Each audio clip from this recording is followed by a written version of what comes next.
हरियाणा की हर अपडेट के लिए बेल आइकन दबाएं और सब्सक्राइब करें STV हरियाणा न्यूज। नमस्कार, आपका जिला आपकी खबर लिए मैं हूं अनामिका अजय मिश्रा। प्रदेश के सीएम मनोहर लाल ने करनाल में सफाई मित्र उत्थान कार्यक्रम में शिरकत की। कार्यक्रम के दौरान सीएम मनोहर लाल ने 2 परियोजनाओं का उद्घाटन किया। सीएम ने जिन परियोजनाओं का उद्घाटन किया उनमें फूसगढ़ में सामुदायिक भवन, मेरठ रोड पर दीनदयाल उपाध्याय गेट की सौगात शामिल है। इसके अलावा सीएम मनोहर लाल ने सफाई कर्मचारियों को एक मशीन दी, जिसके जरिए अब सीवर के अंदर सफाई करने के लिए किसी कर्मचारी को उतरने की जरूरत नहीं होगी, बल्कि मशीन के जरिए ही सफाई हो जाएगी।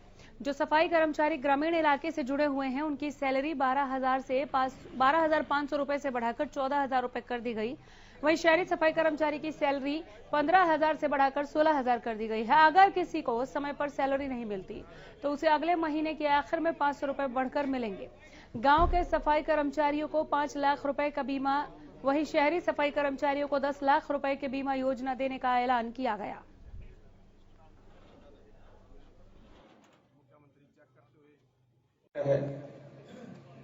अगर हम ये कर दें कि जो सफाई कर्मचारी 10-15 साल का जिसका अनुभव हो गया है, हमारे में से कई बनते हैं ना, सुपरवाइजर बनते हैं, कोई बीट बनते हैं, क्या बनते हैं, दरोगा बनते हैं।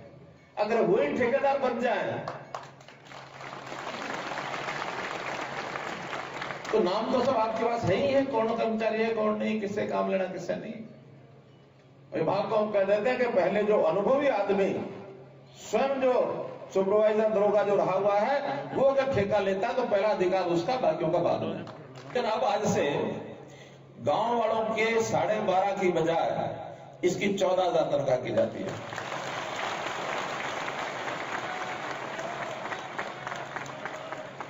और शहर वालों के भी 15,000 की बजाय 16,000 की जाती है। और एक बात, अभी ये जो तनख्वाह टाइम से नहीं मिलती है, इसको भी झंझट को खत्म कर दिया हमने। पहली बात तो कि डिप्टी कमिश्नर को जिम्मेवार कर दिया है कि सफाई कर्मचारियों की सैलरी जो मासिक वेतन है, ये गारंटी से उस महीने की जिस महीने ड्यू उसको मिलनी ही चाहिए। मान लो उसके पास ऊपर से पैसा नहीं आता तो हर डीसी को हमने 1 करोड़ रुपया अलग से वहां रख दिया है, रिजर्व में रख दिया कि जिस महीने आपके पास ना आए वहां उनकी तनख्वाह दिलाओ। और मैं आज एक नई घोषणा करता हूं, अगर किसी कर्मचारी को गांव का या शहर का किसी भी कारण से जिस महीने तनख्वाह मिलनी उस महीने नहीं मिलती है, तो उस गांव या शहर के ऊपर हर कर्मचारी के हिसाब से 500 रुपया हर्जाना लगा करके और अगले महीने आपको उस 500 समेत मिलेगी। सफाई कर्मियों को मनोहर सौगात देखिए, सफाई कर्मचारियों को मशीन दी गई।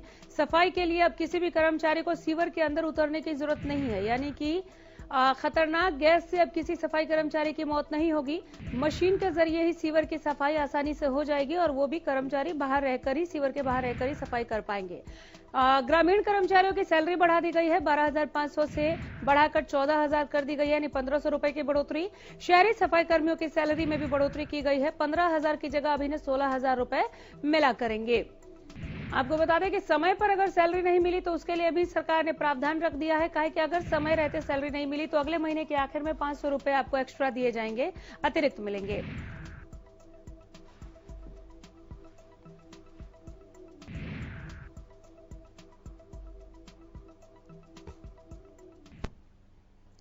सीएम मनोहर लाल ने करनाल PWD रेस्ट हाउस में पत्रकारों से बातचीत कर कई मुद्दों पर अपनी बात रखी। सीएम ने खरीद में आ रही दिक्कतों को लेकर साफ किया कि फसल की खरीद शुरू हो चुकी है, लेकिन फसल के अभी ना पकने की वजह से मंडी में खरीद धीमी है। 10 अप्रैल तक किसानों के मंडी पहुंचने की उम्मीद है। साथ ही सीएम ने कहा कि जो परेशानी शेड्यूलिंग के चलते किसानों को उठानी पड़ती थी, उसका भी समाधान कर लिया गया है। सीएम ने बढ़ते कोरोना के मामलों पर भी चिंता जताई। साथ ही छत्तीसगढ़ में हुए नक्सली हमले की भी निंदा की।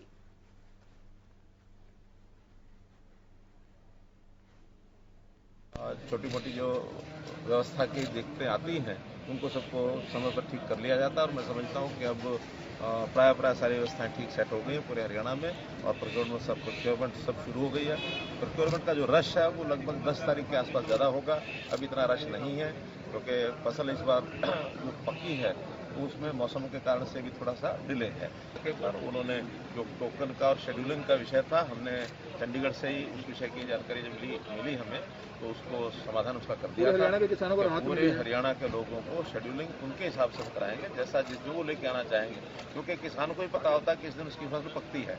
तो जिस दिन पकती है उसके अनुमान से अगले 7 दिन का 8 दिन का जो प्रोग्राम है वो किसानों के कहने के हिसाब से शेड्यूल बढ़ रहे हैं। चिंता की बात है। आज भी मैंने अपील की है आप लोगों के माध्यम से, आप लोग वहीं थे कार्यक्रम में, कि इसकी सावधानियां बरतें, मास्क पहन करके रखें, डिस्टेंसिंग बना के रखें और सैनिटाइजर का उपयोग करें। तो ये सारे जो पहलू हैं उसको सावधानीपूर्वक रखना ही पड़ेगा, क्योंकि ये चीज़ कब नीचे आ जाए और कब यानी आगे बढ़ जाए। तो ये एक लगातार तीसरी वेव ये हरियाणा में आई है, हरियाणा का सारे देश भर में ही है। इससे सावधान हम सब। ये उग्रवाद जो है, आतंकवाद, खास करके ये जो बेल्ट है जहाँ नक्सलिज्म बहुत ज़्यादा था, काफ़ी काबू में आ गया था। फिर घटनाएं थोड़ी बहुत कभी कभी होती हैं और तो एक दुखदायी घटना है। मैं ऐसे सब जो जवान हैं हमारे CRPF के हैं या अन्य जो पैरामिलिट्री के जो भी जवान वहाँ शहीद हुए हैं, उनके प्रति श्रद्धांजलि अर्पित करता हूँ।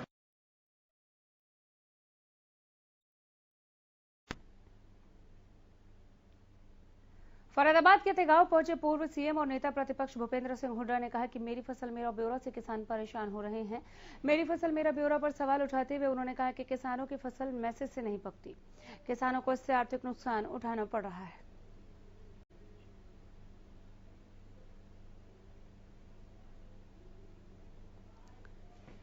मेरी फसल मेरा ब्यौरा जी, जो है उनको तकलीफ देने वाली बात है जी, वो मतलब ये मैसेज के हिसाब से थोड़ी फसल पकेगी उनकी। जी, जी। किसी आज पक गई, किसी कल पक गई, जी, उसी टाइम कहाँ पहले घर लेके जाए, जी, फिर मंडी जाए, तो उसका खर्चा वाहन कौन करेगा जो उसके ऊपर लादा जा रहा है वो।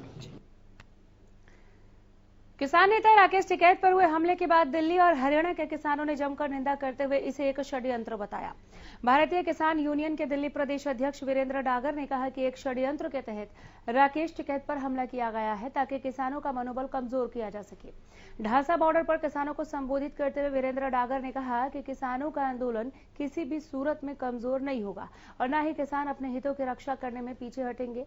उन्होंने एक बार फिर कहा कि तीनों कानून किसानों के विरोध में बनाए गए हैं और इन्हें रद्द करवाने के बाद ही किसान घर वापसी करेंगे। देखो, जो कल हमारे किसान नेता राकेश जी पे जो हमला हुआ है, हम उसकी भरजोर निंदा करते हैं और इस सरकार से हम बताना चाहते हैं जो किसान बैठे लगातार 4 महीने से ज्यादा ये अपने हक के लिए मांगे हैं बैठे हैं, इनका अधिकार भी है, शांतिपूर्वक हम बैठे हुए हैं। हम जहां ही प्रशासन ने रोके वहीं हम शांतिपूर्वक बैठे हुए हैं। तो ये भाजपा सिरसा के मिनी बाईपास पर HSBP के पास किसान संगठनों द्वारा शनिवार को स्थापित किए गए किसान चौक को रात के समय तोड़ दिया गया। शहीदों की मिट्टी से स्थापित नींव को करीब 100 मीटर दूर फेंक दिया गया, जिससे गुस्साए किसान संगठन के सदस्यों ने सड़क पर धरना प्रदर्शन किया। हरियाणा किसान मंच के प्रदेश अध्यक्ष प्रहलाद सिंह भारूखेड़ा ने कहा कि देश भर में अलग अलग स्थानों से लाई गई मिट्टी से किसान चौक की नींव रखी गई थी। उन्होंने कहा कि चौक को तोड़कर शहीदों का अपमान किया गया है, इस अपमान को कतई बर्दाश्त नहीं किया जाएगा। उन्होंने कहा कि चौक का निर्माण फिर किया जाएगा। जानकारी मिलने पर पहुंचे प्रशासन के अधिकारियों ने मामले में जांच का आश्वासन दिया है।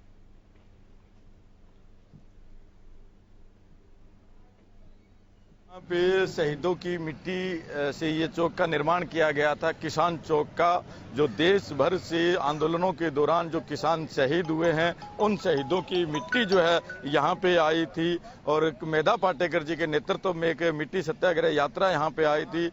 उस मिट्टी से यहाँ कल जो है सिरसा के अंदर किसान चौक का नींव पत्थर रखा गया था, यहाँ किसान चौक बनाया गया था, निर्माण किया गया था। जो रात को यहाँ के प्रशासन ने उस चौक को उखाड़ दिया और जो शहीदों की मिट्टी थी, उस कलश के अंदर जो मिट्टी रखी थी वो कलश भी इन्होंने तोड़ दिया, उस तरह वहां पे पड़ा है साइड के अंदर। तो यहाँ के प्रशासन ने, सरकार ने किसानों का अपमान किया है, शहीदों की मिट्टी का अपमान किया है।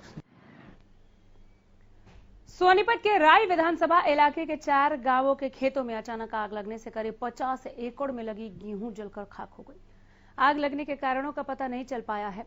किसानों ने ग्रामीणों की मदद से आग पर काबू पाया, लेकिन तब तक भारी नुकसान हो चुका था।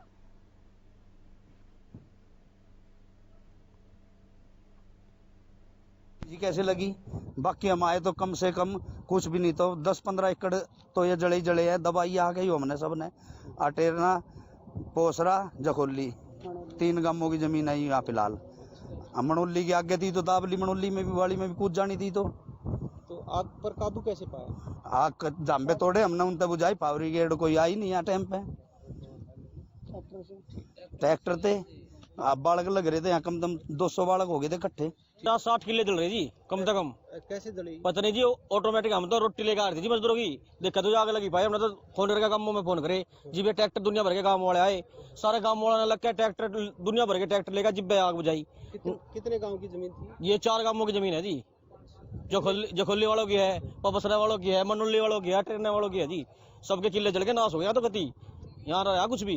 तो फायर ब्रिगेड फोन नहीं किया था जी? पहले कुछ तो फोन उठाए कुछ लोगों के, तो आज जिसके फोन उठाए एक आई थी जी, खाली उसमें पानी नहीं था बिल्कुल भी। वो खाली आके क्या कह रहा था, हमें शिकल दिखा रहा था। अभी तक कोई गाड़ी नहीं आई? नहीं जी, कोई नहीं आई यहाँ से। आप भी दिखा सकते हो क्या? ये भी कोई नहीं आया, आप देख लो चाहे जब कैमरा में कोई गाड़ी आई है कि कोई नहीं आया। खड़ी फसल थी जी, बिल्कुल तैयार, कटने के लिए तैयार थी बिल्कुल। कल मशीन लगती जिनमें।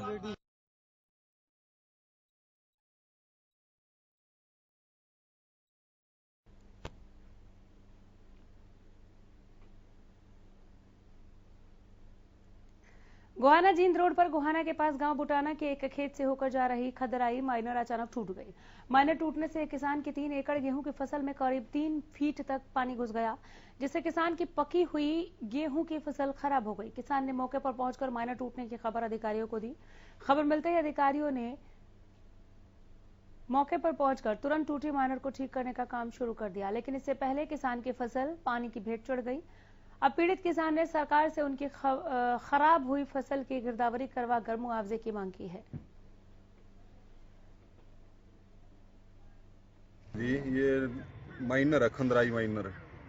पता नहीं, हम तो सुबह खेत में आए ना, तो इधर आके देखा खेत में पानी पानी हुआ मिला। देखा तो ये खंदराई माइनर जो है ये टूट के चली हुई थी पूरा। तो ये 3 एकड़ फसल में पानी भर गया जी। गेहूं की फसल पकने को तैयार थी, अब खराब हो गई है, बिल्कुल नुकसान हो गया जी। तो अब ये बंद करा दी है? हाँ बंद जी करने लग रहे हैं। नहर महकमे से आदमी आए हुए हैं और ये बंद करने लग रहे हैं जी। जमींदार का फोन आ रहा है, जमींदार का फोन आते ही हम तुरंत यहाँ आ गए और मौका पर बंद करवाई। तो क्या लग रहा है कैसे टूटी है ये? या तोड़ी हुई है यार, कसी मार। कोरोना महामारी का असर कृषि कार्यों पर भी दिखाई देने लगा है। प्रवासी मजदूरों का समुचित संख्या में न पहुंच पाने के कारण न केवल कृषि कार्य में देरी हो रही है, बल्कि मजदूरी भी काफी महंगी हो गई है। कटाई और कढ़ाई के लिए मजदूर न मिलने की वजह से क्षेत्र के किसान काफी परेशान हैं और किसानों का कहना है कि कोरोना की वजह से इस बार उत्तर प्रदेश, बिहार, झारखंड और मध्य प्रदेश से आने वाले प्रवासी मजदूर नहीं पहुंचे।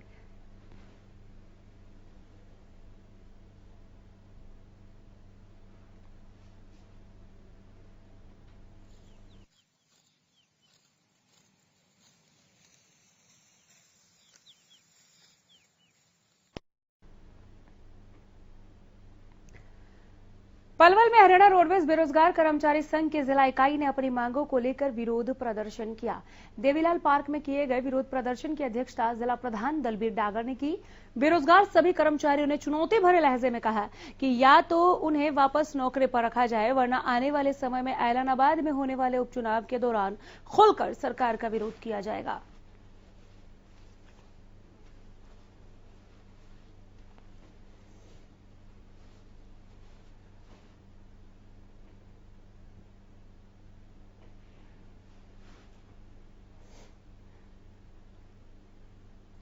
रोहतक के मायरा गांव में 50 वर्षीय महिला के गोली मारकर हत्या का मामला सामने आया है। महिला का शव गांव के बाहर ट्रेन की पटरी पर मिला।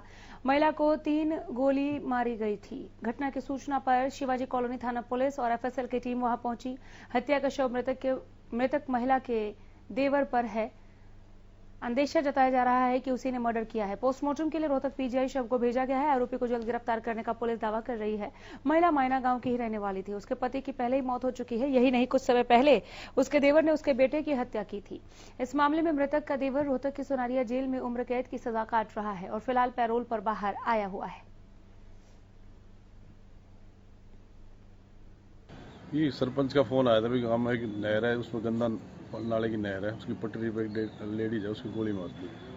इस सूचना पर हम पहुंचे, जहाँ ऑफिशियल टीम पहुंची, मौके पर डेड बॉडी वहां से उठा लिया गया। इसके जो वारिस है उनको बुलाया गया है। जैसी हम सूचना देंगे उसमें कार्रवाई की जाएगी आगे उसके। तो आरोप हैं 302 के हैं, इसी के लड़के के मर्डर में है वो पहले से, उसमें उम्र कैद की सजा है उसको। तो आरोपियों को कब तक गिरफ्तार कर लिया जाएगा? आरोपियों को शीघ्र गिरफ्तार करेंगे, जल्दी सभी हमारी टीम में लगाई दी गई, CI वगैरह सारा स्टाफ हमें लग रहा है, तो शीघ्र उनको गिरफ्तार किया। बल्लभगढ़ के सोना टी पॉइंट पर ट्रैफिक पुलिस ने पटाखे बजाने वाली बुलेट बाइकों के खिलाफ विशेष अभियान चलाया। इस दौरान ट्रैफिक पुलिस ने तमाम बाइकों को रोककर उनकी जांच की और पटाखे बजाने वाली बुलेट बाइक चालकों के चालान किए गए। इस मौके पर ट्रैफिक पुलिस के ASI राजेश कुमार ने बाइक चालकों से अपील की। कहा कि बाइक से पटाखे चलाने वाले चालक बाइकों को ठीक करवा ले। अगर बुलेट पटाखे बजाती पाई गई तो भारी भरकम जुर्माना किया जाएगा।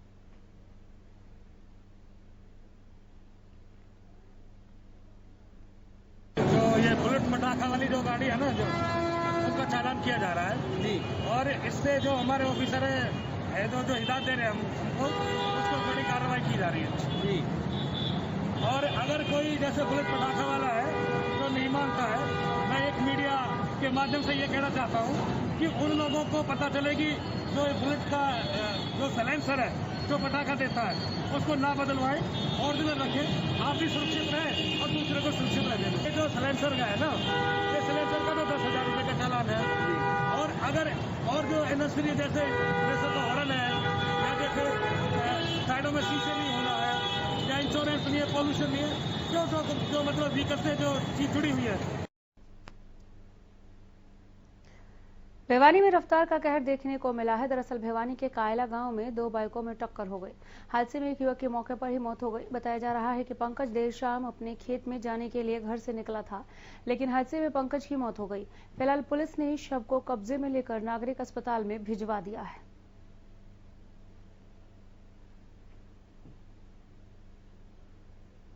कायला गांव में कल शाम को एक्सीडेंट हुआ था।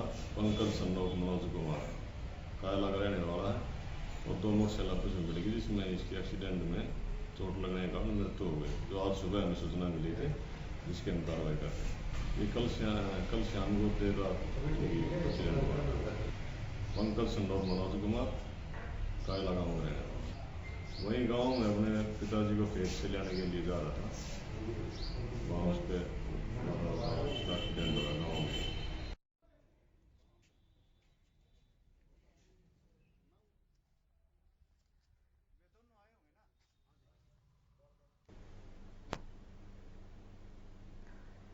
टोहाना में महिला का अश्लील वीडियो बनाकर ब्लैकमेल करने के मामले में पुलिस ने गिरफ्तारी की है। मामले में पुलिस ने 3 साल तक दुष्कर्म करने के आरोपी बाबा अमरवीर और उसके साथी को गिरफ्तार किया है। पुलिस ने आरोपी को रतिया रोड स्थित अम्बेडकर चौक से गिरफ्तार किया। गौरतलब है कि शहर की एक कॉलोनी की रहने वाली महिला ने ऑफिसर कॉलोनी के अमरवीर पर अश्लील वीडियो बनाकर दुष्कर्म करने का आरोप लगाया था, जिसके बाद पुलिस ने आरोपियों के खिलाफ गैंगरेप की धाराओं में मुकदमा दर्ज कर जांच शुरू कर दी थी।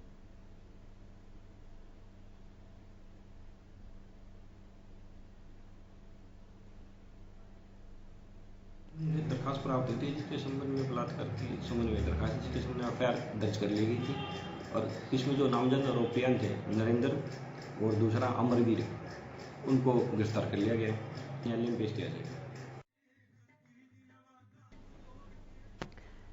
एक बड़ी खबर इस बीच पहुंचा रहे आप तक। देखिए इस वक्त की ब्रेकिंग न्यूज चंडीगढ़ से। कोरोना के बढ़ते मामलों के बीच नई गाइडलाइंस जारी। कोरोना के बढ़ते मामलों के बीच नई गाइडलाइंस। इंडोर कार्यक्रम में 50% से ज्यादा लोगों को इजाजत नहीं है। शादियों के लिए डीसी से अनुमति लेनी होगी। यह परमिशन लाजमी है, अनिवार्य है सभी के लिए। पुलिस और संबंधित विभागों से भी एनओसी लेनी होगी। गाइडलाइंस को लागू करवाने के लिए प्रतिबद्ध रहेगा प्रशासन। कोरोना के बढ़ते हुए केसेस को देखते हुए हरियाणा सरकार ने भीड़ के इकट्ठा होने पर कुछ पाबंदियां लगाई हैं। इंडोर में आप हॉल की आधी कैपेसिटी या मैक्सिमम 200 लोगों को इकट्ठा कर सकते हैं। आउटडोर में मैक्सिमम 500 लोगों को इकट्ठा किया जा सकता है और फ्यूनरल में केवल 50 लोग। और इन सारे इकट्ठा करने में भी जो कोरोना की गाइडलाइंस हैं कि सब मास्क डालेंगे और सोशल डिस्टेंसिंग करेंगे, साथ साथ इकट्ठे होकर नहीं बैठेंगे।